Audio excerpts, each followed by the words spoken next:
అలసిన మీ శరీరానికి శక్తి, బలం, ఆరోగ్యం కావాలా? Second shilajit resin.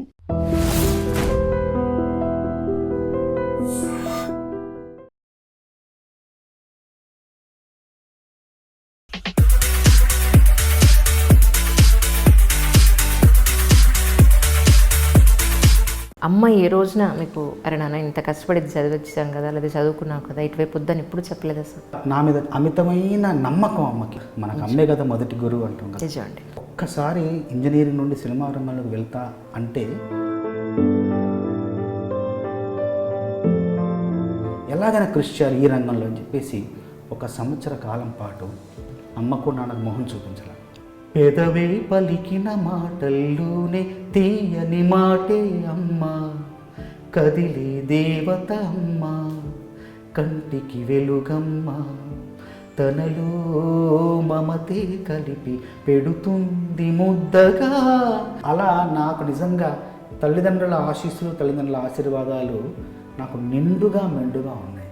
మీకు ఊహ వచ్చిన తర్వాత అమ్మ కన్నీళ్ళు పెట్టుకునే సందర్భం అంటే ఏం చెప్తారు మీరు? అదే కన్నీళ్ళు పెట్టుకున్నామంటే కొంచెం మా బాపు కొన్ని అప్పులు చేసేవారు.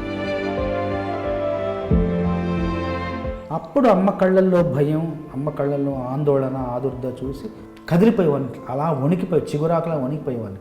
చాలాసార్లు 21 అవమానాల తర్వాత నేను ఈరోజు ఈ స్టేజ్కి రాగలిగానని చెప్పని అవమానాలు రాసుకున్నాను. ప్రతి ఆఫీస్కి వెళ్ళినా, అక్కడికి వెళ్ళినా, ఇక్కడికి రకరకాలుగా ఎదురవుతున్నాయి. ఒక కుంగుబాటు ఉంది. అయినా కూడా అవమానాలు ఆగిపోయి సన్మానాలు మొదలయ్యాయి. ఒక ఉదయం ముందర చీకట్లు, విజయం ముందర ఇక్కట్లు. ఒక ఉదయం ముందర చీకట్లు, విజయం ముందర ఇక్కట్లు. రావడమన్నది మామూలు, ఎవరేమీ అనుకున్న నువ్వుండే రాజ్యాన రాజు నువ్వే, అంటూ నువ్వే, మంత్రి నువ్వే, సైన్యం నువ్వే. పేరెంట్స్కి ఒంట్లో బాగుండకపోయినా, లేదా ఆర్థికంగా వాళ్ళు చితికిపోయినా, వాళ్ళ వృద్ధాశ్రమంలోనో లేకపోతే ఇంకెక్కడో వీళ్ళకి అన్నీ ఉన్నా, చూడగలిగే అవకాశం ఉన్నా కూడా చూడని పరిస్థితులు మనం చూస్తున్నాం. అలాంటి పిల్లల గురించి, అలాంటి పిల్లలకి మీరు ఏం చెప్తారు సార్? చిత్తం శివుడి మీద, భక్తి చెప్పుల మీద ఉన్నట్టు చిత్తం ఇక్కడ ఉన్నా కూడా భక్తి మాత్రం బిడ్డ మీద ఉంటుంది. అంతటి గొప్ప ప్రేమ తల్లి పంచుతుంది. కనిపెంచిన మా అమ్మకి అమ్మయ్యానుగా, నడిపించిన మా నాన్నకి నాన్నయ్యానుగా. ఒకరిది కన్ను, ఒకరిది చూపు, ఇరువురి కలయిక కంటి చూపు. అందరికీ నమస్కారం అండి. ఈనాటి నా ఈ కార్యక్రమంలో మదర్స్ డే సందర్భంగా, యాక్చువల్లీ మళ్ళీ ఇప్పుడు నేను చంద్రబోస్ గారిని అడిగితే, ఎప్పటి నుంచి అడుగుతున్నాను అడిగితే మీరు తిడతారు, ఆయన తిడతారు. అందుకని అమ్మ పాయింట్ ఆఫ్ వ్యూలో మదర్స్ డే సందర్భంగా 2 ముక్కలు మాట్లాడండి సార్ అని రిక్వెస్ట్ చేస్తే ఫైనలీ ఆయన అంగీకరించారు. సో నేను వారి ఇంటికి రావడం జరిగింది. ముందైతే గేయ రచయిత, చాలా అద్భుతంగా పాటలు రాసి మన అందరినీ అల్లిస్తున్న చంద్రబోస్ గారికి వెల్కమ్ చెప్పేద్దాం. సార్ నమస్కారం అండి. నమస్తే అండి అంజలి గారు. సార్ ముందుగా మీకు నేను లాస్ట్ టైం నేను మీకు ఒక వాయిస్ పంపించాను, గుర్తుందో లేదో, అంటావా పాటకి ఎంత బాగా రాశారండి. నిజంగా మీకు 2 చేతులు పెట్టి దండం పెట్టేవారు అనమాట. ఇలాగా అంత అద్భుతంగా రాశారు. సొసైటీలో ఏమంటారు, ఏ రంగాల్లో పనిచేసే మహిళలైనా సరే యాజ్ ఆన్ టుడే ఎదుర్కొంటున్న సమస్యని మీరు ఎంత చక్కగా రాయడం జరిగింది అని అంటే నేను ఒక్క మాటలో చెప్పలేకపోయాను. అద్భుతంగా రాశారు sir. Such a wonderful song. ఆ పాట డిసెంబర్ 10 రోజు విడుదలైంది సార్. సాయంత్రం 6 గంటలకు విడుదలైన వెంటనే వచ్చిన మొదటి కాల్ మీదే. తర్వాత 2-3 మళ్ళీ అంటే మహిళా జర్నలిస్టులు చేశారు, కానీ మొదటి కాల్ మాత్రం మీదే. ఇప్పటికీ నాకు గుర్తుంది. ఆ పాటను మీరు ఎంతగా అభినందించారో, ఎంత నచ్చిందో.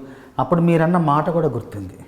ఏమన్నారంటే, పాటను అభినందిస్తూ పాటలోని సాహిత్యాన్ని ఉదహరిస్తూ చెప్తూ చివరికి ఒక మాట అన్నారు, నిజంగా ఏ తల్లికి అన్నదండి ఆ తల్లికి నమస్కారం చేయాలని ఒక మాట కూడా. అమ్మ గురించి కూడా, మా అమ్మను కూడా ఒక రకంగా మీరు అప్పుడు ఒక మాట చెప్పారు మా అమ్మ గురించి, అది గుర్తుంది. అందుకోసం మాతృ దినోత్సవం అనగానే ఇంకా అమ్మ గురించి 2 మాటలు మాట్లాడాలనగానే తప్పకుండా నేను ఒప్పుకొని, ఎందుకంటే చాలాసార్లు అడిగారు మీరు ఇంటర్వ్యూ కోసం, ముఖాముఖి కోసం అడిగారు. మెల్లిగా ఆలస్యం అవుతుంది అనివార్య కారణాల వల్ల. ఈసారి తప్పకుండా మీతో సంభాషించాలి, ముచ్చటించాలి అని చెప్పేసి మనస్ఫూర్తిగా అంగీకరించి అమ్మ గురించి నా అభిప్రాయాలు, నా అనుభవాలు నా ప్రయాణంలో అమ్మ పాత్ర ఏంటనేది కూడా. Exactly sir. సార్ బేసిక్గా మీరు ఇంజనీరింగ్ చదివారు. ఇంజనీరింగ్ చదివి చిత్ర పరిశ్రమ వైపు అడుగు పెట్టేటప్పుడు అమ్మ ఏ రోజున మీకు అరే నాన్న ఇంత కష్టపడి చదివచ్చాం కదా, లేదా చదువుకున్నావు కదా, ఇటువైపు వద్దని ఎప్పుడు చెప్పలేదా సార్? అమ్మ అంటే అందరికీ తెలుసు, మా అమ్మ నిరక్షరాస్యురాలు, చదువు రాదు. మా నాన్న మా బాపు అంటాం. అవును సార్, అవును సార్. 4వ తరగతి చదువుకున్నారు. ఆయన school teacher, primary school teacher. Sir అమ్మకు చదువు రాదు కానీ లోకజ్ఞానం చాలా ఎక్కువ. అసలు అక్షరాలు రాయడం తెలియదు, అంకెలు రాయడం తెలియదు, కానీ లెక్కలు బాగా చెప్పేసి ఎంత ఎంత ఇదెంత ఇక్కడ ఎంత డబ్బు ఇవ్వాలి, వాళ్ళెంత ఇవ్వాలి, అది కలిపితే ఎంత, తీసేస్తే ఎంత, ఇవన్నీ క్షుణ్ణంగా తెలుసు అమ్మకి. మేము అనేది అనమాట, అమ్మ నువ్వు చదువుకుంటే దేశాన్ని వెళ్ళేదని అమ్మ అని మేము చిన్నప్పుడు నవ్వించేవాళ్ళం అనమాట. అంత జ్ఞానం ఉంది, అంత సంస్కారం ఉంది అమ్మకు. కష్టపడే తత్వం, పట్టుదల, కృషి, ఏకాగ్రత అన్నీ అమ్మలో ఉండేది. పొలం పనులు చేసేది.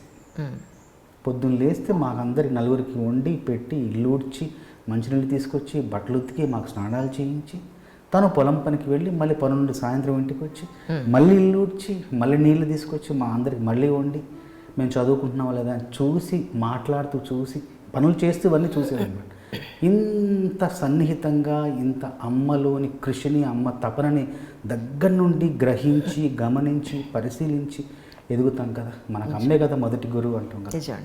మరి ఆ లక్షణాలు ఎక్కడికి పోతాయి చెప్పండి, ఊరికే పోవు కదా. దగ్గర నుండి చూసి, అమ్మ పక్క నుండి అమ్మ కష్టాన్ని, అమ్మ చెమటను చూసి, అలా అలా తను ఎక్కువ చెప్పేది కాదు, చేసేది. అమ్మ చేసేదాన్ని నేను ఎక్కువ వినేవాడిని. అట్లా నా మీద అమితమైన నమ్మకం అమ్మకి. వీడేదో అవుతాడు, బాగా తెలివైనవాడు, అందరికంటే బాగా తెలివైనవాడు, బాగా నమ్మకం. అట్లా ఇంజనీరింగ్ చేస్తున్నప్పుడు కూడా నా కోసం బాగా తప్పించేది, డబ్బులు పంపించేది. మేము హౌసింగ్ బోర్డులో ఉన్నప్పుడు అందరిలోకి నాకే ఎక్కువ డబ్బులు వచ్చేది. బాగా డబ్బులు పంపించేది అమ్మ. మా బాబుకి చెప్పి బాగా ఇవ్వండి డబ్బులు, వాడు బాగా చదువుతాడు. అట్లా నా ఎదుగుదలకు బాగా వెనకాల నుండి పునాదులాగా ఉండి, ఒక్కసారి ఇంజనీరింగ్ నుండి సినిమా రంగంలోకి వెళ్తా అంటే నాకేంటంటే వాళ్ళు ఏమి అనరు, కానీ వాళ్లకు ఏమి ఇబ్బంది కలగకుండా నేను చూసుకోవాలి, అదే నా లక్ష్యం. అంత నా పారమైన నమ్మకంతో నన్ను పెంచిన అమ్మను, నాన్నను వాళ్ళకి ఏ ఇబ్బంది కలగకూడదు. నేను ఈ రంగం నుండి ఈ రంగంలోకి వెళ్ళడం వల్ల వాళ్ళ కలలు, వాళ్ళ స్వప్నాలు ఏమీ చిన్నాభిన్నం కాకుండా, చెల్లా చెదురు కాకుండా చూడాలని చిన్నప్పటి నుండే ఆ లక్షణంతో పెరిగాను. ఇప్పుడు మరింతగా గట్టిగా ఎలాగైనా కృషి చేయాలి ఈ రంగంలో అని చెప్పేసి 1 సంవత్సర కాలం పాటు ఊరెళ్ళా. అమ్మకు నాన్నకు మొహం చూపించాల. ఎలా అంటే సంవత్సరం తర్వాత బాగా కృషి చేసి ఒకరోజు సితారాలో నా గురించి ఒక ఇంటర్వ్యూ, ఆర్టికల్ వస్తే ఆ ఇంటర్వ్యూ చూసి మా బాపు ఫోన్ చేసి, ఒరే నీ గురించి సితారాలో వచ్చిందిరా, ఇంకా నువ్వు రా ఒకసారి చూడాలని ఉంది అనగానే, అప్పుడు అంటే నేను ప్రయోజకుని అయ్యానని మా అమ్మ నాన్న నమ్మేంత వరకు నేను వాళ్ళ మొహం చూపించకూడదని వెళ్ళలేదు. మా బాపు మా అమ్మ ఫోన్ చేసి మళ్ళీ వెళ్ళానన్నమాట. అయితే దీనంతటి కారణం, ఇదంతా అప్పటికి ఇది సాధించడానికి కారణం మా అమ్మ నా మీద పెట్టుకున్న విశ్వాసం. ఎలాగైనా చెయ్యాలి, వాళ్ళ కళలు, వాళ్ళ ఊహలన్నీ నిజం చేయాలి, వాస్తవాలు చేయాలి, అవన్నీ ఇబ్బంది పెట్టకూడదు వాళ్ళకి. అయ్యో నేను ఏదో పైకి ఎదుగుతా అనుకున్న వాడిని మధ్యలోనే కుంగిపోకుండా, కూలిపోకుండా నన్ను నేను ఎప్పటికప్పుడు సమాయత్తపరుచుకుంటూ, నాలో నేను ఉత్సాహాన్ని నింపుకుంటూ మంచి స్థాయికి వెళ్ళి దాన్ని చూసి వాళ్ళు మురిసిపోయి పొంగిపోయి నన్ను రమ్మనంటే వెళ్ళాలి అన్న ధ్యేయంతోనే నేను కృషి చేశాను. అలా అమ్మ నాన్న కళ్ళల్లో ఆనందాన్ని ఆ రోజు 1 సంవత్సరం తర్వాత బొంబాయి పీరియడ్ విడుదలైన తర్వాత చూశాను. అయితే చిన్నప్పుడు ఏమీ అడ్డు చెప్పలేదు, ఇబ్బంది పెట్టలేదు, కానీ అమ్మ ఒక నమ్మకంతో ఉండేది. ఆ నమ్మకాన్ని నిజం చేయాలన్న స్వభావంతో నేను పెరిగాను, అంతే. సార్ 1 year తర్వాత మీరు మీ ఊరు వెళ్ళినప్పుడు అమ్మ మిమ్మల్ని చూసి ఏమన్నారు, ఒకసారి మాతో పంచగలుగుతారు? ఏమీ అనలేదు. అంటే పొగిడేవాళ్ళు కాదు, ప్రశంసించేవాళ్ళు కాదు, అభినందించేవాళ్ళు కాదు, అసలు ఎలా అభినందించాలో కూడా తెలిసేది కాదు. మామూలుగా ఎప్పట్లాగే ఉండేది. నాకు ఇష్టమైన కూరలు ఉండేది, చక్కగా వడ్డించేది. నువ్వు సరిగ్గా తింటున్నావా లేదా, బక్కబడ్డావు, ఇంతమందిలా లేవు, డబ్బులు సంపాదనే కాదు, ఆరోగ్యం మీద శ్రద్ధ పెట్టు అని చెప్పేసి వాళ్ళకి తెలిసిన భాషలో, వచ్చిన భాషలో చెప్పి నా జాగ్రత్తలు చెప్తూ నన్ను జాగ్రత్తగా చూస్తూ ఉన్న 4 రోజులు నాకెప్పుడు ఇంకా నా కోసమే సపర్యలు చేస్తూ, నాకు సేవలు చేస్తూ అమ్మ ఉండేది. ఆ ప్రేమ అసలు ఏముంది, అమ్మ ప్రేమ అనిర్వచనీయం. ఎప్పుడు దాన్ని ఎవరూ నిర్వచించలేరు. అవన్నీ గుర్తొస్తుంటే నిజంగా అంటే నేను అందుకోసమే ఊరు వెళ్తున్నప్పుడు వరంగల్ నుంచి మా ఊరు వెళ్తున్నప్పుడు పర్కాలు దాటిన తర్వాత పర్కాల్ అనే ఊరు ఉంటుంది. అక్కడ నుండి చల్లగరిగా మా ఊరు 19 కిలోమీటర్లు. ఇంకా ఆ పర్కాలు దాటిన తర్వాత ఎందుకో ఆ గాలి అలా తగలగానే అసలు ఏదో తెలియని ఒక చలనం, ఒక కదలిక, ఏదో నాది అన్న ఒక భావన, ఆ గాలి తగలగానే పర్కాల నుండి అలా బస్సు వెళ్తుంటే ఆ చుట్టుపక్కల ఉంటే ఆ పైరగాలి, ఆ పొలాల నుంచి వచ్చే గాలి తగలగానే ఇంకా ఏదో ఒక చిన్న ఒక ఉత్తేజం, ఒక చలనం, ఒక ఉత్సాహం, నాది అన్న భావన వచ్చేది. అందుకోసమే అవన్నీ కూడా వృధాగా పోవు. మన భావాలు, మన ఆలోచనలు, మన అనుభవాలు, మన అనుభూతులు ఏవి కూడా వృధాగా పోవు. అన్నీ పాటల రూపంలో వస్తూనే ఉంటాయి, ఎక్కడో పలుకుతూనే ఉంటాయి. ఎదలుతులో ఏ మూలనో నిదురించు జ్ఞాపకాలు నిద్రలేస్తున్నాయి, గుర్తుకొస్తున్నాయి, గుర్తుకొస్తున్నాయి. ఈ గాలిలో ఏ మమతలో మా అమ్మ మాటలాగా పలకరిస్తున్నాయి, గుర్తుకొస్తున్నాయి, గుర్తుకొస్తున్నాయి. గాలిబ్ అంటారు. సార్ వాళ్ళ ఇల్లు మసీద్ పక్కనే ఉండేదంట. మసీద్ పక్క ఇల్లు గాలిబ్. దాన్ని మన దాశరథి గారు అనువదించారు. ఆయన అంటారు, గుడి ప్రక్క గేహమ్ములోన ఉంటి, గుడి ప్రక్క గేహమ్ములోన ఉంటి, బ్రహ్మకే నేను పొరుగింటి వాడినంటి అన్నారు. ఓహో, బ్రహ్మ పక్కింటి వాడిని నేను అన్నారు. గుడి పక్క ఇంట్లో ఉండేవారు. అట్లాగా మా ఇంటి పక్కనే గుడి ఉంది, శివాలయం ఉంది, గ్రంథాలయం ఉంది. గ్రంథాలయంలో పుస్తకాలు బాగా చదివేవాడిని, శివాలయంలో భజన చేసేవాడిని. ఆ గుడి పక్కనే మా ఇల్లు. నేను కూడా సరస్వతికి శివుడికి ఇద్దరికి పొరిగింటి వాడిని. కరెక్ట్. అవన్నీ ఆ అనుభూతులు, ఆ అనుభవాలు, చిన్నప్పటి అనుభవాలని ఈ పాటలో ఉంటాయి. మొదటిసారిగా మొక్కిన ప్రతిమ, మొదట చూసిన టూరింగ్ సినిమా, రాగి చెంబుతో చేసిన ఇస్త్రీ, రేగి పళ్ళకై పట్టిన కుస్తీ, మేక పొదుగులో తాగిన పాలు, కోతి కొమ్మలో బెణికిన కాలు, సుబ్బుగాడిపై చెప్పిన చాడి, దొంగ చాటుగా కాల్చిన బీడి, మౌట బావిలో మిత్రుని మరణం, ఏకధాటిగా ఏడ్చిన తరుణం, గుర్తుకొస్తున్నాయి, గుర్తుకొస్తున్నాయి. ఇళయరాజా చెప్పినట్టు మీరు మంచి సింగర్ కూడానండి. యాక్చువల్లీ ఆయన మాత్రమే గుర్తించారు మీ. లేదా కీరవాణి గారు కూడా పెళ్లి సుందరి సినిమా అప్పుడు నేను రాసింది పాడి వినిపించాను కీరవాణి గారికి. ఓకే. కంపోజింగ్లో కూర్చున్నప్పుడు నేను రాసి తీసుకెళ్ళి చెప్పండి అంటే చెప్పడం కాస్త పాడతానని పాడి వినిపించగానే బాగుందన్నారు. దాన్ని ఆయన కంపోజ్ చేసి స్వరపరిచి రికార్డింగ్, రేపు రికార్డింగ్ రాఘవేంద్ర గారు వచ్చారు. రేపు ఈ పాట రికార్డింగ్ కదా, మనం ఎవరెవరితో పాడిద్దామంటే బాలు గారు, మనో గారు, కళ్యాణ్ మాలిక్, శ్వేతనాగ్ గారు అంటూ ఇంకో చూసి మన చంద్రబోస్ గారు కూడా పాడతారు కొన్ని లైన్లు అంటే, రాఘవేంద్ర గారు ఏమైనా నువ్వు పాడతావంటే పాడతానన్నాను.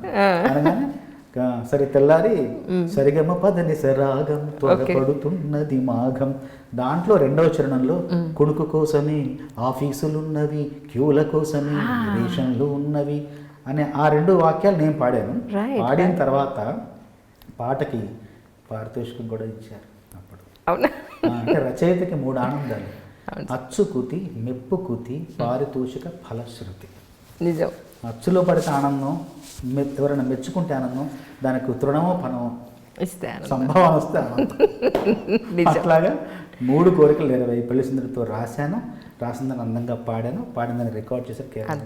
అలా ప్రోత్సహించారు అందరి మహానుభావుల, సినిమా పరిశ్రమలో ఎంతో పెద్దవాళ్ళందరి ప్రోత్సాహం, వాళ్ళందరి ఆశీర్వాదం ఉండడం వల్ల నా స్వయం కృషితో ఈ స్థాయికి చేరుకొని అమ్మ నాన్నల కళలు నిజం చేసే అవకాశం లభించింది. సార్, మీ మొట్టమొదటి సంపాదనతో అమ్మకు మీరు కొన్నది ఏంటి అని అంటే ఏం చెప్తారు? మొత్తానికి మీరు మమ్మల్ని చెమటలు ఇలా మంచినీళ్ళు తాగిస్తున్నారు, చెమటలు పట్టిస్తున్నారు, రెండు చేస్తున్నారు మీరు. మొదటి సంపాదనతో అమ్మకి ఏం తీసుకోలేదండి. మొదటి సంపాదన మన రామానాయుడు గారు ఇచ్చారు. తాజ్మహల్ మంచుకొండలో చంద్రమా అనే పాటకి నాకు పాట రాసే అవకాశం ముప్పలేని గారు ఇచ్చారు. ఆ పాటని నాయుడు గారు ఆమోదించారు, అద్భుతంగా సినిమాలో చిత్రీకరించారు. దాన్ని మంచి పేరు వచ్చింది. నాయుడు గారు చాలా సందర్భాల్లో నా పైన ఎంతో ఒక పుత్రవాత్సల్యం ప్రదర్శించేవారు నా మీద నాయుడు గారు. అలా కాకుండా అంతకంటే ముందు సినిమాలో అంత గొప్ప బ్యాండ్లో అవకాశం ఇవ్వడం కాకుండా రాసిన పాటకి పారితోషికం కూడా ఇచ్చారు రామనాయుడు. 2500 ఇచ్చారు. 1995 మేలో 2500 రూపాయలు చెక్ ఇచ్చారు ఆయన.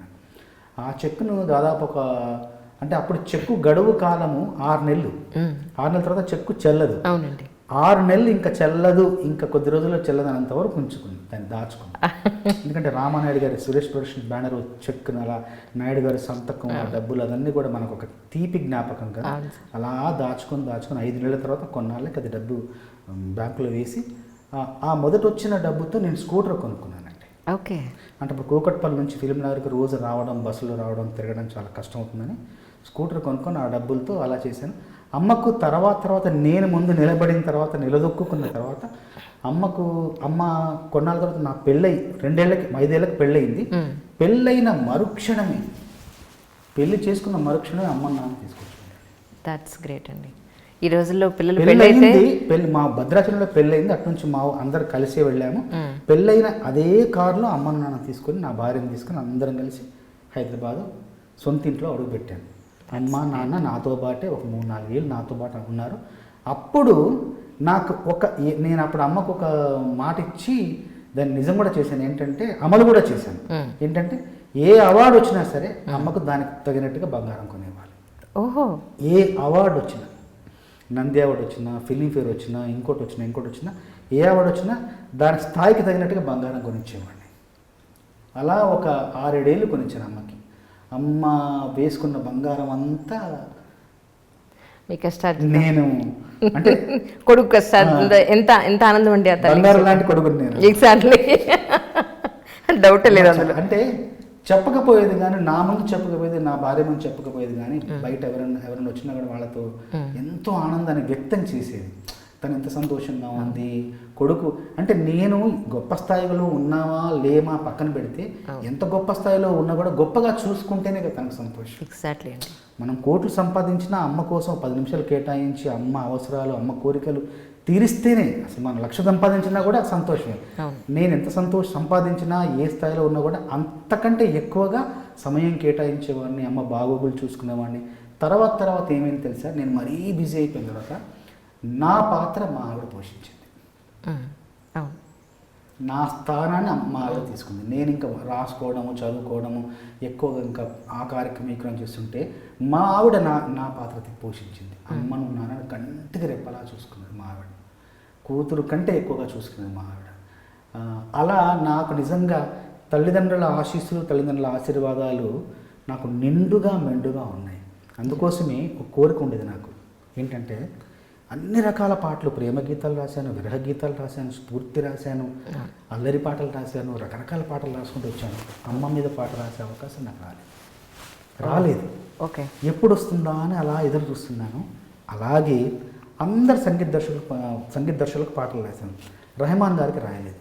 రెహమాన్ గారికి ఎప్పుడు వస్తుందా, ఈ పాట రాసే అవకాశం ఎప్పుడు వస్తుందా అని ఎదురు చూస్తున్నాను. చాలా తీక్షణంగా ఎదురు చూస్తున్నప్పుడు ఒక అవకాశం, 2 కోరికలు నెరవేర్చింది. అది నాని చిత్రంలో రెహమాన్ గారి స్వరకల్పనలో అమ్మ గురించి రాసే అవకాశం. అమ్మయ్య అనుకున్నాను. రాత్రి ఆయన సాయంత్రం 6 గంటలకు బాణి ఇచ్చారు. హోటల్కి వెళ్ళాను, కూర్చున్నాను. దాదాపు భోజనం చేసి స్నానం చేసి కూర్చొని 12:30 అయింది రాత్రి. 12:30కు మొదలెట్టాను. నాకు ట్యూన్ ఇస్తున్నప్పుడే ఆయన ఉన్నకృష్ణ గారికి ఫోన్ చేసి రేపు ఉదయం 10 గంటలకు రండి మీరు స్టూడియోకి అన్నారు. అంటే ఉదయం 10 గంటలకు సాహిత్యంతో సిద్ధంగా ఉండాలి.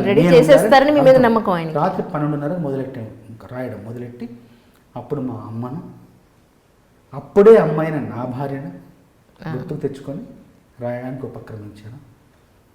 రెహమాన్ గారి క్లిష్టమైన బాణీకి ఒక వాక్యం ఒక పంక్తి ఒకలాగా ఉంటుంది. ఏ పంక్తి ఆ పంక్తి కొత్తగా ఉంటుంది.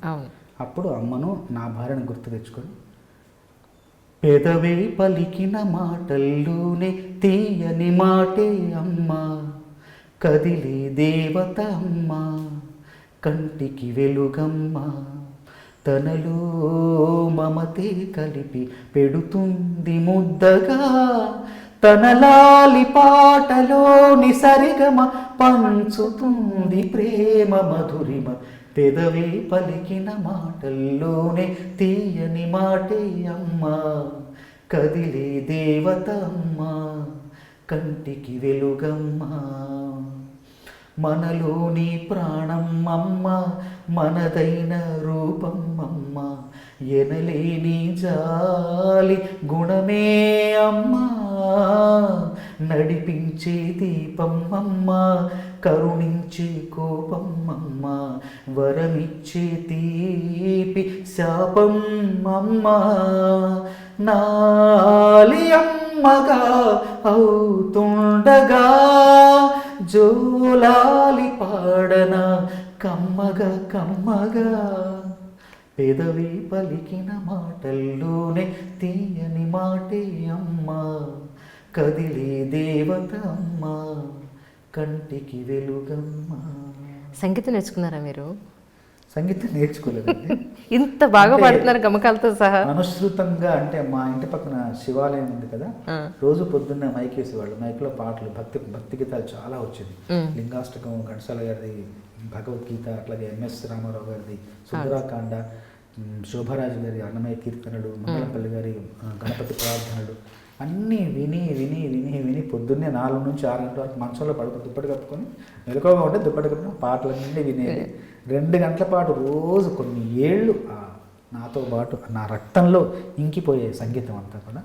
పాడడం అలవాటు, చదవడం అలవాటు, పక్కన గ్రంథాలయంలో పోతన పుస్తకాలు, భాగవతం, అన్నమయ్య కీర్తనలు, తెలుగు మాస్టర్లు అందంగా చెప్పే పద్యాలు, శ్లోకాలన్నీ అలా అలా నాకు స్వయంగా దాని పట్ల ఆసక్తి కాబట్టి ఆ చిన్నప్పుడు గ్రంథాలయంలో విపరీతంగా పుస్తకాలు, బొమ్మరిల్లు, బాలమిత్ర, చందమామ, బుజ్జాయి, చంపక్, విజ్డమ్, యోజన, ప్రజ్ఞ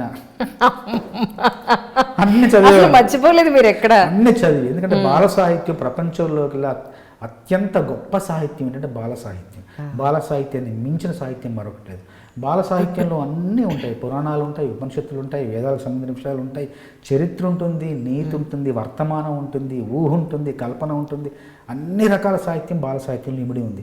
బాల సాహిత్యం చక్కగా చదివితే చాలు, ఇంకేం చదవక్కర్లేదు. సూపర్. అసలు సార్, మీకు ఊహ వచ్చిన తర్వాత అమ్మ కన్నీళ్ళు పెట్టుకునే సందర్భం అంటే ఏం చెప్తారు మీరు? అదే కన్నీళ్ళు పెట్టుకున్నామంటే కొంచెం మా బాపు కొన్ని అప్పులు చేసేవారు. అంటే కుటుంబానికి పోషించడానికి మా బాపు జీతం సరిపోక అప్పులు చేసేవాడు. ఆ అప్పుల వాళ్ళు వచ్చినప్పుడు కానీ ఎల్ఎంబి అని ఒక సంస్థ ఉండేది, అంజుమాన్ అని ఒక సంస్థ ఉండేది ఊళ్ళో. వాళ్ళు అప్పులు ఇచ్చి అప్పులు తీసుకోవడానికి వచ్చేవాళ్ళు. మళ్ళీ వాళ్ళు వచ్చి ఏకంగా తలుపులు బీక్కుంటూ వెళ్ళిపోయేవాళ్ళు, ఇళ్ళల్లోని సామాన్లు తీసుకునేవాళ్ళు. వాళ్ళు వచ్చినప్పుడల్లా అమ్మ భయపడేది, మన ఇంటికి వస్తారా, మన సామాన్లు తీసుకెళ్తారా, మన తలుపులో లాక్కెళ్తారని. అప్పుడు అమ్మ కళ్ళల్లో భయం, అమ్మ కళ్ళల్లో ఆందోళన, ఆదుర్ద చూసి కదిలిపోయేవాడిని. అలా వణికిపోయి చిగురాకులా వణికిపోయేవాడిని. అలాగా అవన్నీ చూశాను కాబట్టి అప్పు, డబ్బు ఎంత ప్రమాదకరమైంది, ఎంత జాగ్రత్తగా డబ్బుతో మనం వ్యవహరించాలని చిన్నప్పుడే బలంగా ముద్రపడిపోయింది. అందువల్ల ₹1 వచ్చినా కూడా ఆ రూపాయిని ఎలాగా జాగ్రత్తగా చూసుకోవాలి, దాన్ని ఎలా ఉపయోగించుకోవాలి, దాన్ని ఎలా పొదుపు చేసుకోవాలన్నది ఎన్నో ఆర్థిక పాఠాలు మా అమ్మ నేర్పించినారు. ఆర్థిక పాఠాలు ఇది చెబుతున్నాను అనే ఒక స్పృహ లేకుండా ఎన్నో విషయాలు మాకు బోధించింది. అవన్నీ ఈరోజు ఇంత ఆనందంగా జీవితాన్ని గడపడానికి ఆ పాఠాలే మా అందరికీ పునాదులుగా మేము భావిస్తాం. సార్, ఇందాక మీరు మాట అన్నారు, పెళ్ళి అయిన తర్వాత అమ్మా నాన్నని నేను తీసుకుని సొంత ఇంట్లోకి అడుగు పెట్టామని. జనరల్గా కొడుకుకి కొత్తగా పెళ్ళైనప్పుడు పేరెంట్స్ ఏమనుకుంటారంటే మనం ఉంటే వాళ్ళకి అడ్డేమో, వాళ్ళ ప్రైవసీ ఉండదేమో, లేదా కోడల ఏమన్నా అనుకుంటుందేమో, వాళ్ళ ప్రైవసీకి మనం అడ్డని కోడలు అనుకుంటుందేమో, లేదా ఆ అమ్మాయి పాయింట్ ఆఫ్ వ్యూలో కూడా పెద్దవాళ్ళు వీళ్ళున్నారు, మాకు కాస్త టైం దొరికే అవకాశం ఉండదని వాళ్ళు అనుకునే సందర్భాలు ఈ రోజుల్లో. అప్పుడు ఎలా ఉండేది సార్? అప్పుడు నిజానికి ఉమ్మడి కుటుంబంలో, సమిష్టి కుటుంబంలో ఉపయోగాలు, ఫలితాలు, ప్రయోజనాలు ఏంటంటే కౌన్సిలింగ్లకు బయటికి వెళ్లకుండా ఇంట్లోనే కౌన్సిలింగ్లు అయిపోయాయి. చిన్న విషయం, అందరికీ తెలిసిన విషయం. అవును సార్. పెద్ద ఇదేమి బ్రహ్మ పదార్థం ఏం కాదు. భార్యాభర్తల మధ్య, మా ఇద్దరి మధ్య కూడా రకరకాల చిన్న చిన్న సమస్యలు, మాకు అనుభవం లేని కదా, సమస్యలు వచ్చేవి. నేను పాట రాసుకుంటా ఉంటే మా ఆవిడెళ్ళి మా అమ్మతో మాట్లాడేది. మా అమ్మతో మాట్లాడితే మా అమ్మ ఏదో చెప్పేది మా ఆవిడకి, ఇట్లా ఉండు అట్లా ఉండు అలా చేయి ఇలా చేయి అని చెప్పేసి. ఆ చిన్న చిన్న సలహాలు, చిన్న చిన్న అనుభవంతో వచ్చిన ఆ సారం చెప్తా ఉంటే అవన్నీ మా సంసారానికి, ఆ సారం మా సంసారానికి పనికి వచ్చింది. అట్లాగా ఏ సమస్య వచ్చినా కూడా పెద్దవాళ్ళు ఉన్నారు. మనం ఏమైనా తప్పు మాట్లాడామా, భార్యతో తప్పుగా వ్యవహరించామా, పెద్దవాళ్ళు అమ్మ వాళ్ళు చూస్తుంది, అమ్మ చూస్తుంది, బాబు చూస్తారు, వాళ్ళు నొచ్చుకుంటారు. మనం ఇంకొకటి ఏంటంటే చిన్నప్పటి నుండి వాళ్ళ సంతోషాన్ని నేను కోరుకున్నాను కదా, నా భార్యతో నేను సరిగ్గా ఉండకపోతే వాళ్ళు బాధపడతారేమో. మేమిద్దరు అంత కొంత నిజమైన కొంత నటన ఉన్నా కూడా కొన్నాళ్ళుగా నటనే నిజమైపోతుంది. కొంత సర్దుబాటు ఉన్నా ఉండాలి. భార్యను బాగా చూసుకోవాలి, కనీసం వాళ్ళని నొప్పించకుండా చూసుకోవాలన్న ఆ ఆలోచన క్రమంలో నిజంగా మనం అలాగే ప్రవర్తించడం మొదలెడతాం. కొంత మన లోపల ఉన్నా కూడా ఏదైనా లోటు ఏదైనా ఉన్నా కూడా అలాగే మనం ప్రవర్తించడం మొదలెట్టి వీళ్లకు సంతోషం ఇస్తాం, తనకు సంతోషం ఇస్తాం. ఇలా చిన్న కొంచెం వంట మా ఆవిడకు అప్పుడే 365 రోజులు 10 సంవత్సరాల పాటు బిజీగా ఉన్న మనిషి. అవును, ప్రతిరోజు పండగ లేదు, పబ్బం లేదు, ఇంకా ఒక్క సెలవు కూడా లేదా 365 రోజులు. 10 ఏళ్ళు పనిచేసిన వ్యక్తి ఒక్కసారిగా నా భార్యగా వచ్చి వంట చేయాలి. దోశలు వేయడం రాదు, ఇడ్లీలు చేయడం తెలియదు, కాఫీ పెట్టడం మాత్రం తెలుసు. అయినా అన్ని దగ్గరున్న అమ్మ అలా ఇలా చేయి అలా చేయని తనకు తెలిసింది చెప్తూ మెల్లిమెల్లగా ఒక 5-6 నెలలు అంతా సర్దుకుంది. అప్పుడే 2 నెలలకే మా ఆవిడ గర్భవతి అయింది ఇంట్లో. అప్పుడు ఇంకా అమ్మ జాగ్రత్త చూసుకోవడం, తను అన్ని ఇంకా అలా మా ఇంటికి మా అబ్బాయి నందవనమాలి రావడం, మరి కొత్త అధ్యాయం అందరికీ. ఇలా ఒక పెద్దల సహకారం, పెద్దల ఉనికి, మన ఇంట్లో పెద్దలు ఉన్నారన్న ఒక భావనతో మనం నడుచుకునే విధానం, ప్రవర్తించే విధానం, మసలే విధానం, అది మన జీవితానికి ఎంతో మేలు చేస్తుందని నేను చాలా సందర్భాల్లో అది నాకు నేను అర్థం చేసుకున్న విషయం. కానీ సార్ ఇంకొక మేజర్ పాయింట్ ఏంటంటే ఇక్కడ మీ ఇంట్లో మీ పేరెంట్స్, మేడం వాళ్ళ పేరెంట్స్ కూడా ఒకే చోట ఉండడం అనేది గొప్ప అదృష్టం. పెద్దవాళ్ళు ఉండడం అనేది నిజంగాను అది నా వల్ల నా గొప్పతనం కదా, నా భార్య గొప్పతనం. ఎందుకంటే వాళ్ళ నాన్నను కూడా నేను చూసుకోవాలి అన్న రకంగా మా అమ్మ నాన్న చూసుకుంది. That's great sir. వాళ్ళ నాన్న కూడా నేను అంతే బాగా చూసుకోవాలి అన్న కోరికను మా అమ్మ నాన్న చూసుకోవడం ద్వారా నాలో కలిగించింది. అప్పుడు అందరూ ఇంకా తెలియకుండా అందరూ ఒకే చోట ఉండడం, వాళ్ళందరి ప్రేమానురాగాలు మనం పొందడం. కొన్నిసార్లు ఎట్లా ఉంటుందంటే అంతా సినిమాలో చూపించినట్టుగా ఎప్పుడు పొద్దున్నలో నవ్వడాలు, ఆప్యాయంగా కౌగిలించుకోవడాలు ఇవే ఉండవు. కొన్నిసార్లు ఇబ్బందులు కూడా ఉంటాయి, వాళ్ళతో ఇబ్బందులు ఉంటాయి, డెఫినెట్గా ఉంటాయి. కానీ నిజంగా మా ఆవిడ చేతులెత్తి నమస్కరించాలి. తన పెద్ద మనసుతో ఎన్నో సందర్భాల్లో మా నాన్నకు ఆరోగ్యం బాగాలేకపోయినా, అమ్మకు ఆరోగ్యం బాగాలేకపోయినా, వాళ్ళ నాన్నకు ఆరోగ్యం బాగాలేకపోయినా అన్నీ నాకు కొన్ని చెప్పడం, కొన్ని దాచడం, మొత్తం మీద అన్ని సర్దుబాటు చేసి అన్ని చక్కగా చూసుకొని చివరిగా ఒకసారి నేను అందరూ బాగుండేలాగా చూసుకునేది. నా కళ్ళకి అందరూ బాగుండేలాగా చూపించేది. చిన్న ఇబ్బందులు ఉన్నా కూడా నేనేమన్నా విసుక్కుంటానని, నేనేమన్నా అంటానేమన్నా, ఒక మాట జారుతానేమన్నా కూడా తను జాగ్రత్త పడి ఆ మాట నా చేత అనిపించుకోకుండా ప్రవర్తించేది, చేసి పెద్దవాళ్ళని అలా కాపాడేది. వాళ్ళ అంటే నిజంగా పెద్దవాళ్ళు ఉంటే చాలు ఇంక మన ఇంట్లో. మనకు అంతకంటే శ్రీరామ రక్ష దేవుళ్ళ కృప అనుగ్రహం అంతా కూడా వాళ్ళ రూపంలోనే వస్తుందని మా ఆవిడ రుజువు చేసింది నాకు జీవితంలో. ఎందుకంటే వాళ్ళని అలా చూసుకోవడం వల్లనే మేము ఈరోజు ఇంత ఆనందంగా, ఇంత అప్రతిహతంగా మా రంగాల్లో ముందుకెళ్తున్నాం, ఇదంతా అభివృద్ధి సాధించగలుగుతున్నాం అంటే పెద్దవాళ్ళ దీవెనలు, ఆశీస్సులు.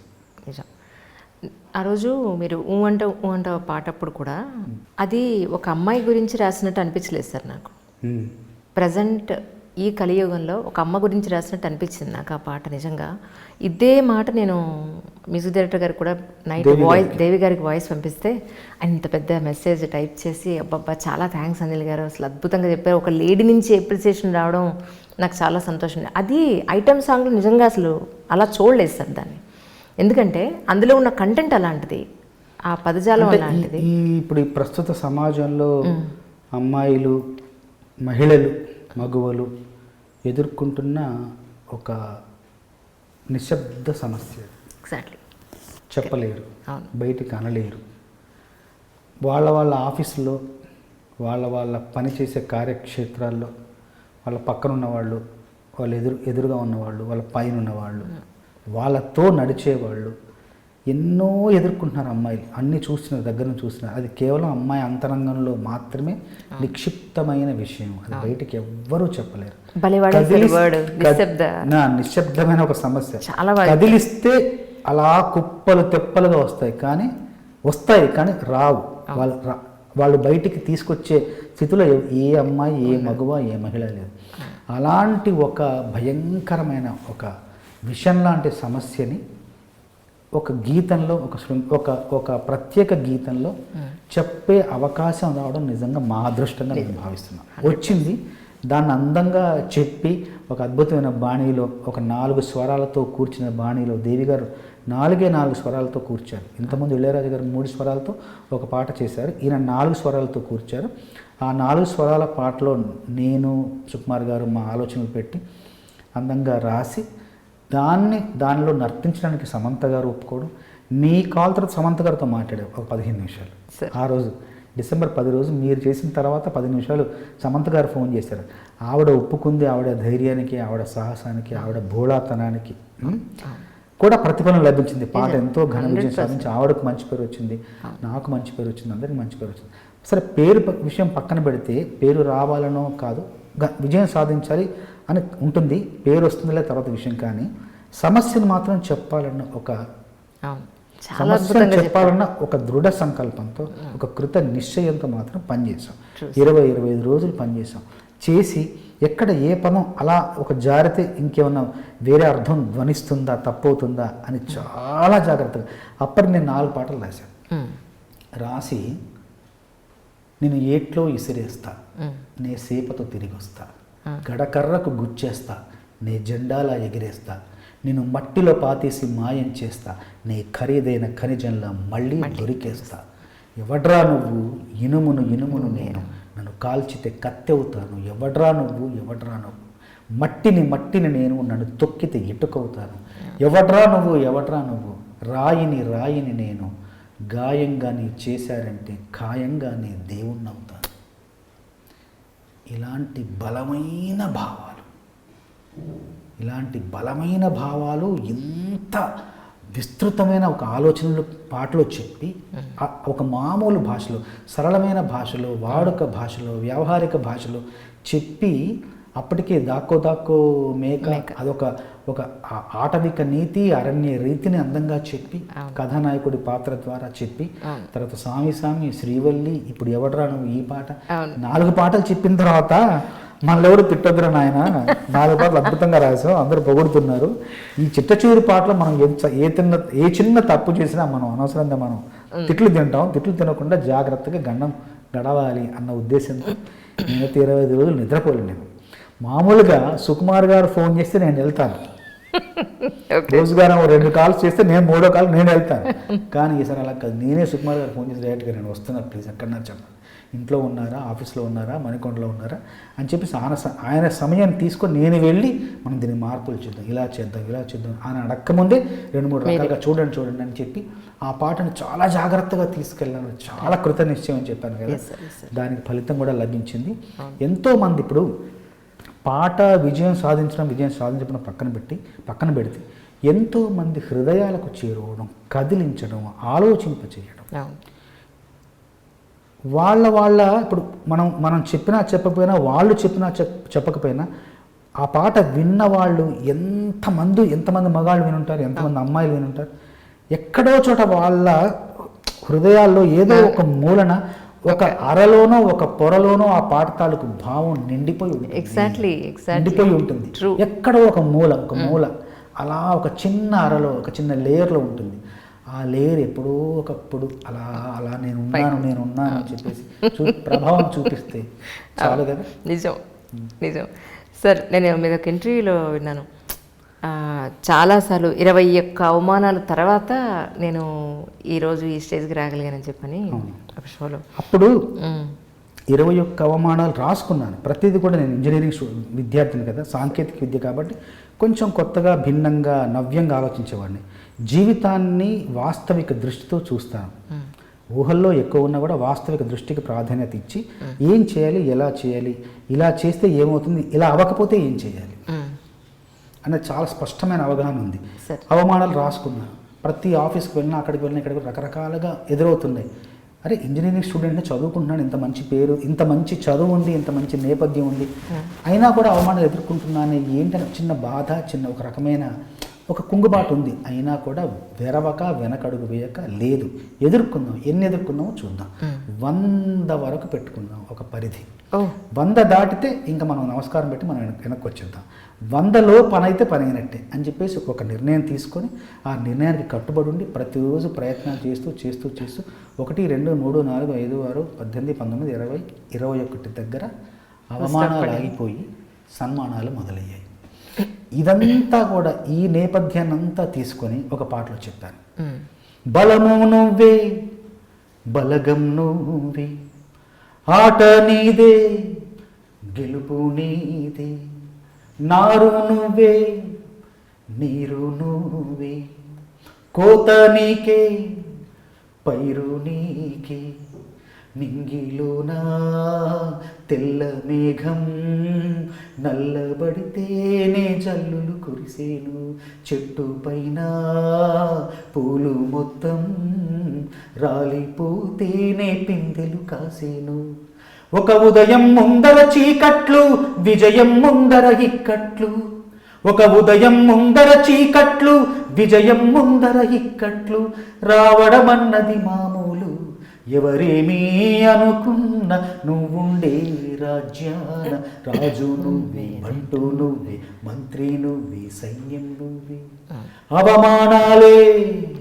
ఆభరణాలు, అనుమానాలే అనుకూలాలు, సందేహాలే సందేశాలు, చీత్కారాలే సత్కారాలు, అనుకోవాలి అడుగెయ్యాలి, ముళ్ళ మార్గాన్ని అన్వేషించాలి, అలుపొస్తున్నా కలలే కన్నా పూల స్వర్గాన్ని అధిరోహించాలి, ఎవరికి వారో లోకంలో, ఎవరికి పట్టని శోకంలో, నీతో నువ్వే సాగాలి, ఎవరేమీ అనుకున్న నువ్వుండే రాజ్యాన రాజు నువ్వే, బంటూ నువ్వే, మంత్రి నువ్వే, సైన్యం నువ్వే, ఏమైనా ఏదైనా నువ్వెళ్ళే బడిలోన పలక నువ్వే, బలపన్ నువ్వే, ప్రశ్న నువ్వే, బదులు నువ్వే, అన్నీ నువ్వే కావాలి, అనునిత్యం పోరాడాలి, అనుకున్నది సాధించాలి. అద్భుతం సార్, నిజంగా కొన్ని సాంగ్స్ అసలు వింటూ ఉంటే ఇన్స్పిరేషను, మన జీవితంలో మనకు అదే సమస్యలు, ప్రాబ్లమ్స్ అన్నీ గుర్తొచ్చినప్పుడు ఇలాంటివే మనిషిని నిలబెడుతూ ఉంటాయి అనిపిస్తుంది మానసికంగా. మేము మా ఇంటి పక్కన, మా ఊరు పక్కన కోటంచ అని గుడి, నరసింహస్వామి గుడి, మా ఇళ్ళ ఓకే ఓకే. చిన్నప్పుడు నా తల వెంటలు అక్కడ తీశారంట. ఎక్కువ మాకు నమ్మకం గురి. అయినా మంచి రింగులు జుట్లు వచ్చింది సార్ మీకు. నరసింహస్వామి మా అందరికీ మేము ఆ కోట నుంచి గుడికి వెళ్తాం. నాది ఇప్పుడు 26వ సంవత్సరం దాటి 27 సంవత్సరాలకు అడుగు పెట్టాను. సినిమా ప్రస్థానం 27 సంవత్సరాలు కొనసాగుతుంది. మొన్న ఒక సంవత్సరం క్రితం మా ఊరు వెళ్ళినప్పుడు ఎన్నో 3400 పాటలు పైగా రాశాను, 3500 పైగా రాశాను, 840 సినిమాల్లో రాశాను. ఇప్పటికీ ఎన్నో విజయవంతమైన పాటలు రాశాను. అయితే ఊరు వెళ్ళిన తర్వాత గుడిలోకి వెళ్ళాక ఈవో ఒక ఆవిడ ఉంది, మహిళ ఎగ్జిక్యూటివ్ ఆఫీసర్. ఆవిడ నన్ను చూసి, పక్కన పూజారి చంద్రబోస్ గారండి, ఈయన సినిమాలో పాటలు రాస్తారు, మన ఊరు పక్క చల్లగారు కానీ చూసి, ఎవరేమనుకున్న పాట ఈయనే కదా రాసింది సార్ అని వెంటనే తన వాట్సాప్ ఓపెన్ చేసి ఆ పాట చూపించింది.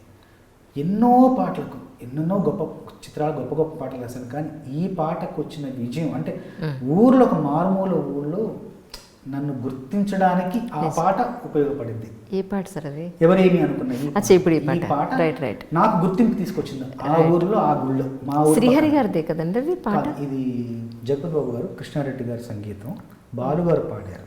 ఓకే. అంటే నాకు ఒక నమ్మకం ఏంటంటే, ఇప్పటికీ నేను నమ్ముతా విషయం, 500 సంవత్సరాల క్రితం ఎవరి గుర్తింపును ఆశించకుండా కోరుకోకుండా తన ఆత్మానందం కోసం, తన సంతృప్తి కోసం, తన సంతోషం కోసం చిత్తశుద్ధితో ఏకాగ్రతతో వెంకటేశ్వర స్వామి మీద 33,000 కీర్తనలు రచించారు అన్నమయ్య గారు. బా మీరు వింటారు, మీరు పొగుడతారు, మీరు డబ్బులు ఇస్తారు, మీరు వచ్చి చాలాలు కప్తారు, మీరు కిరీటం పెడతారు, మీరు వచ్చి ఇది చేస్తారని కాదు. కేవలం తన ఆత్మానందం కోసం, తన ఆరాధన భావాన్ని వ్యక్తం చేయడం కోసం జీవితాన్ని ధారపోశారు, కీర్తనలుగా ధారపోశారు. 33,000 సంకీర్తనలు రచించడం జీవితంలో సాధ్యమండి ఎవరికైనా? ఏం ఆశించారు? 500 సంవత్సరాల క్రితం. అంటే ఒక మంచి పని చెయ్యాలన్న కృత నిశ్చయంతో, సంకల్పం, ఒక సత్సంకల్పంతో ఒక మంచి పని చేసి రాశారు అని పోయారు. ఆ కీర్తనలు ఎక్కడో పోయాయి. తర్వాత మంచి పని చేశారు కాబట్టి దాన్ని గుర్తించడానికి ఎవరో ఒకరు వస్తారు. కరెక్ట్. రావాల్సిన సమయంలో రావాల్సిన గుర్తింపు వస్తుంది. మనం మంచి పనులు చేయడం మాత్రమే చేస్తూ ఉండాలి. గుర్తింపు వస్తుందా రాదా అని మనం ఏమాత్రం ఆలోచించకుండా చేస్తూ పోతుంటే నిజంగా అది మంచి పనే అయితే కనుక దాని గుర్తింపు వస్తుంది. 500 ఏళ్ల తర్వాత తవ్వకాలు మొదలెట్టారు, పరిశోధనలు మొదలెట్టారు, పరిష్కారాలు మొదలెట్టారు, ప్రచురణలు మొదలెట్టారు, ప్రసారాలు మొదలెట్టారు, ప్రచారం మొదలెట్టారు. ఆగదు. మంచి పని చేయడం ఒకటే చేయాలి. కాబట్టి మనం నిజంగా నాకు అనిపిస్తుంది, ఒకసారి గుర్తింపు వస్తుంది, ఒకసారి గుర్తింపు రాదు. వదిలేయండి, మంచి పని చేసుకుంటూ పో. నా జీవితంలో నా పేరు చెప్తే ఆ పాట పేరు చెప్తే నేను గుర్తొస్తాను. నా జీవితాన్ని కృతార్థం చేసిన పాట మౌనంగానే ఎదగమని. మౌనంగానే ఎదగమనికి రాలేదు, ఏ అవార్డు రాలేదు కదా. మౌనంగానే ఎదగమని తమిళ్లో దాని మాతృకలో ఆ పాటకు జాతీయ పురస్కారం వచ్చింది. ఒవ్వరు పువ్వులను పాటకి జాతీయ పురస్కారంతో పాటు డిగ్రీలో పిల్లలకి అది ఒక నాన్ డీటెయిల్లో ఒక పాఠంగా పెట్టారు. మేము ఆ సినిమా మాతృకగా తీసాము, కానీ ఒక పాట కానీ మేము ఒక బాణి కానీ ఒక భావం కానీ వాడుకోలేదు. కొత్త పాట చేసాం, కొత్త బాణి, కొత్త భాష, కొత్త భావం రాసాం. కానీ అది కేవలం అది రీమేక్ అన్న ఉద్దేశంతో ఆ అవార్డులకు పరిగణనలోకి తీసుకోలేదు. కనీసం ఒక్క పురస్కారం కూడా నాకు రాలేదు మౌనంగా పాటకి, రాలేదు ఇంతవరకు. కాకపోతే అదే మంచి పని చేస్తే కనుక హైదరాబాద్ పరిసర ప్రాంతాల్లోని వనస్థలపురంలో ఒక బ్లైండ్ స్కూల్లో అంధుల పాఠశాలలో పిల్లలు ప్రొద్దున్నే లేచి తమ దినచర్య ప్రారంభించడానికి ముందు ఈ పాటను తమ ప్రార్థనా గీతంగా పాడతారు. చెప్తారు. అంటే ఇవన్నీ నేను నా చిన్న జీవితంలో, చిన్న అనుభవంలో నేను గమనించిన విషయాలు అంటే, మన మంచి పని, మంచి రచనలు, మంచి పాటలు రాసుకుంటూ వెళితే కనుక రావాల్సిన గుర్తింపు ఎప్పుడో ఒకప్పుడు ఎవరి ద్వారానో ఎలాగానో వచ్చే తీరుతుంది అన్న నమ్మకం నాకు. అవును సార్. ఈ రోజున పేరెంట్స్కి ఒంట్లో బాగుండకపోయినా లేదా ఆర్థికంగా వాళ్ళు చితికిపోయినా పిల్లలు చూడని పరిస్థితులు మనం మీడియాలో, పేపర్లో చాలా చూస్తున్నాం. వాళ్ళ వృద్ధాశ్రమంలోనో లేకపోతే ఇంకెక్కడో వీళ్ళకి అన్నీ ఉన్నా, చూడగలిగే అవకాశం ఉన్నా కూడా చూడని పరిస్థితులు మనం చూస్తున్నాం. ఇక్కడ మీ ఇంట్లో చూస్తే అటు ఇటు పేరెంట్స్ కూడా చక్కగా ఒక ఇంట్లో అందరూ హాయిగా చూడడానికి చాలా చక్కగా అనిపిస్తూ ఉండే వాతావరణం ఇక్కడ చూస్తూ ఉన్నాను నేను. అలాంటి పిల్లల గురించి, అలాంటి పిల్లలకి మీరు ఏం చెప్తారు సార్? పేరెంట్స్ని చూడని పిల్లలకి. పిల్లలు అంటే అలాంటి సంఘటనలు ఎదురైనప్పుడు, విన్నప్పుడు కానీ తెలిసినప్పుడు కానీ చాలా బాధేస్తుంది. తల్లిదండ్రులు అంటే దైవ సమానులు, వాళ్ళే ఇంకా ప్రత్యక్ష దైవాలు, ఇంకెవరు లేరు. ఎందుకంటే మన జన్మకు కారకులు వాళ్ళు. వాళ్ళ ద్వారానే మనం ఇంత అందమైన లోకాన్ని చూడగలుగుతున్నాం. అలాంటి తల్లిదండ్రుల పట్ల ప్రవర్తించాల్సిన విధానం చాలా వరకు మారాలి. పిల్లలు తల్లిదండ్రులను చాలా జాగ్రత్తగా చూసుకోవాలి. చిన్నప్పుడు మనలా ఎంతగా ఆలించి పాలించి మనని ఎంత శ్రద్ధగా దేవుడి కంటే, దైవ పూజ కంటే ఎక్కువగా పిల్లల సంరక్షణకే వాళ్ళు ప్రాధాన్యతనిచ్చేవాళ్ళు. లాల నీకు నీ పోసేటి వేళ, లాల నీకు నీ పోసేటి వేళ, అభిషేకంలా అనిపించేరా, ఉగ్గు నీకు నే కలిపేటి వేళ, నైవేద్యంలా అది ఉందిరా, సిరిమువ్వ కట్టే వేళ, మాకు శివ పూజే గురుతొచ్చే మరలా కేరింత కొట్టే వేళ, ఇల్లే కైలాసల్లా మారే నీ వల్ల, లాలి లాలి జోలాలి అంటూ లాలించాలి గాలి, లాలి లాలి జోలాలి వింటూ లోకాలన్నీ ఊగాలి, నీతో వాడాలంటూ నేల జారినంట జాబిల్లి నీలా నవ్వలేనంటూ తెల్లబోయి చూసేనంట సిరి మల్లి లాలి లాలి జోలాలి.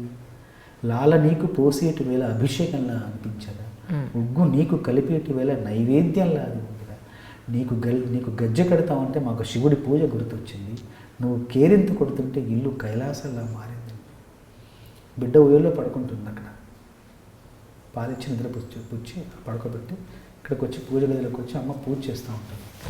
పూజ చేస్తూ ఉంటుంది, శుక్లాంబరధనం అదే అని చెప్పి రకరకాలుగా శ్లోకాలు చదువు పూజ చేస్తూ ఉన్నా కూడా చిత్తం శివుడి మీద, భక్తి చెప్పుల మీద ఉన్నట్టు చిత్తం ఇక్కడ ఉన్నా కూడా భక్తి మాత్రం బిడ్డ మీదే ఉంటుంది. బిడ్డ లేస్తుందా, ఎలా ఉంటుంది, ఏదైనా దెబ్బ తగిలిందా, ఎవరైనా వచ్చారా, నిద్ర పట్టిందా లేదా అని శివుడి మీద పూజ చేసుకుంటుంది కూడా మనసంతా అక్కడే బిడ్డ చుట్టే తిరుగుతూ ఉంటుంది. అంటే ఇక్కడ దేవుడి కంటే తన బిడ్డ గొప్ప, అంతటి గొప్ప ప్రేమ తల్లి పంచుతుంది. అలాంటి తల్లి రుణం, తండ్రి రుణం మనం ఏం చేయగలం, ఏమిచ్చి తీర్చగలం? ఎక్కడో చోట చదివాను, తల్లి రుణం మనం తీర్చలేము, తల్లికి తల్లి ఇప్పుడు తీర్థం.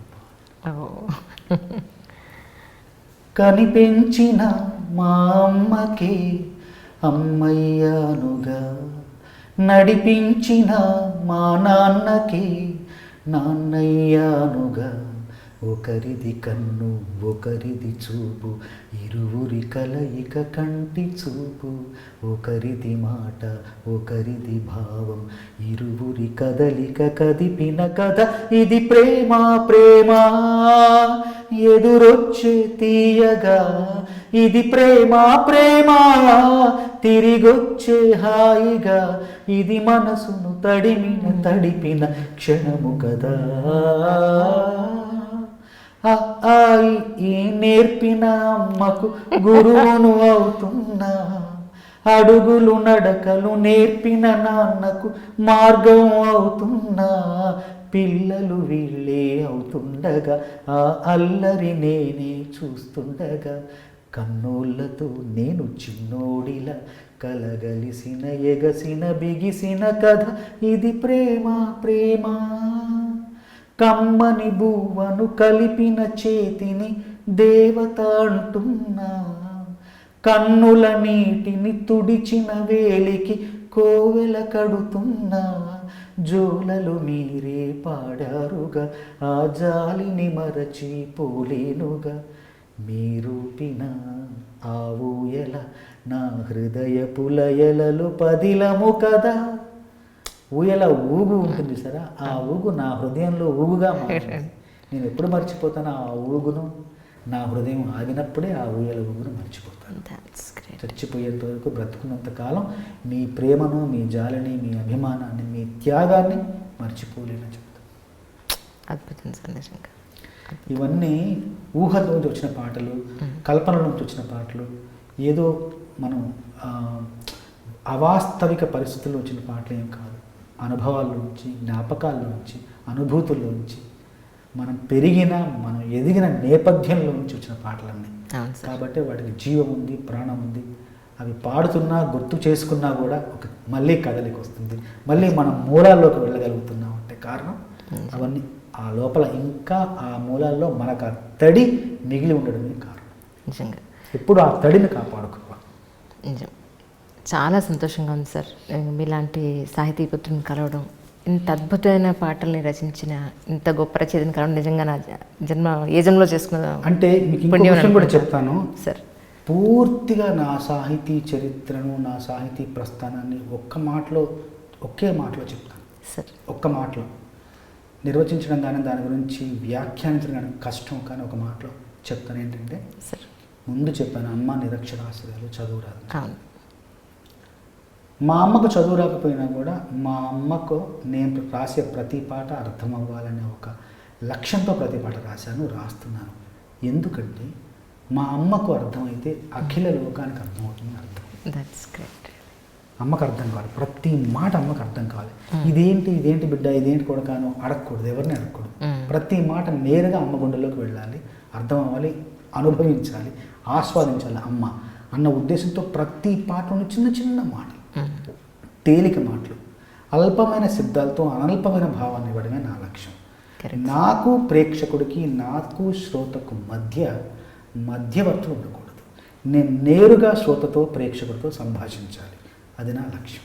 That's really great sir, that's really great. చాలా సంతోషం, అద్భుతం. ఈ అవకాశం నిజంగా చాలా తక్కువ మంది దొరుకుతుంది. అమ్మ గురించి మాట్లాడుకునే సందర్భం కానివ్వండి, మీలాంటి అద్భుతమైన రైటర్ని కలిసే అదృష్టం నాకు దొరికింది. తప్పకుండా మళ్ళీ భవిష్యత్తులో మళ్ళీ స్ఫూర్తిగా కొన్ని గీతాల గురించి కానీ, చైతన్య గీతాల గురించి కానీ, అర్థవంతమైన ఎన్నో ప్రేమ గీతాల గురించి కానీ మళ్ళీ మీతో కలిసి సంభాషించే అవకాశం కోసం ఎదురు చూస్తున్నాను. అమ్మ బాబాయ్, జన్మధన్యం స్వామి, జన్మధన్యం.